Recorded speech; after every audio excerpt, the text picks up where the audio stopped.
Hello friends, in this video I will show you how to bookmark any email in your Gmail account.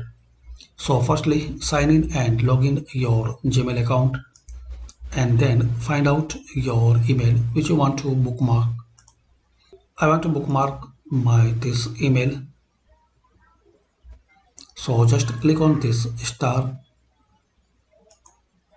So once you click on that star, it will change in yellow color and you can find your bookmarked email in this starred label. So these all are starred email in my Gmail account. So guys, it's a useful feature to remember some particular email. Just open that and click on this star and you will find once you need in this star email list. Thanks for watching.